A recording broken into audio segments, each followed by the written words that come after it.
জেলা জুড়ে তীব্র দাবদাহ বেড়েই চলেছে, আর সেই দাবদাহে পড়ছে জনজীবন। ইতিমধ্যে আবহাওয়া দপ্তর আগামী 28 ও 29 এপ্রিল তীব্র তাপমাত্রার হুঁশিয়ারিও দিয়েছে।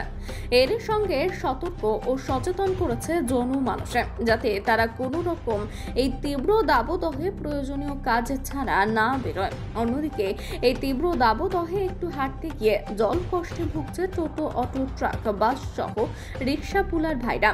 গরমে হাঁপিয়ে উঠছে পথ চলতি মানুষ সহ ছাত্রছাত্রীরা। এবার তাদের পাশে দাঁড়ালো মেদিনীপুরের সাংবাদিকরা। শুধু সাংবাদিকদের সংবাদ গ্রহণ করার কাজ নয়, সমাজে বিভিন্ন সামাজিক কাজেও তারা এগিয়ে আছে।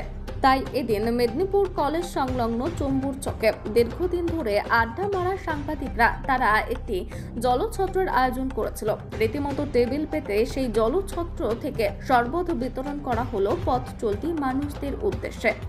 রাস্তায় যাতায়াতকারী টোটো, অটো, ট্রাক, বাস সহ পথ চলতি মানুষদেরকে এই সুস্বাদু পানীয় তুলে দেওয়া হয়। শুধু এক গ্লাস খেয়ে নয়, অনেকে 3-4 গ্লাস খেয়ে তৃষ্ণার্ত নিবারণ করান। এই কাজে সহযোগিতার হাত বাড়িয়ে দেয় অভিষেক চক্রবর্তী, শোভন দাস, চম্পক দত্ত, শেখ ওয়ারেশ, সুনীল দাস, শেখ ওবায়দুল। এদিন কয়েক ঘন্টা প্রায় 1000 খানেক এই রঙিন ঠান্ডা শরবত তুলে দেওয়া হয় পথ চলতি মানুষদেরকে। অনেকে এই উদ্যোগকে সাধুবাদ জানান, অনেকেই ছবি তোলেন। এ বিষয়ে উদ্যোক্তারা বলেন, মানুষের পাশে থাকাই আমাদের কর্তব্য। এই গরমে মানুষ যাতে তৃষ্ণার্ত হলে জল পায়, সেই বিষয়ে আমাদের খেয়াল রাখা উচিত। আগামী দিনে আমরা এই ধরনের কর্মসূচি করতে বদ্ধপরিকর। মেদিনীপুর থেকে শেখ ওয়ারিশের রিপোর্ট, বিগ নিউজ।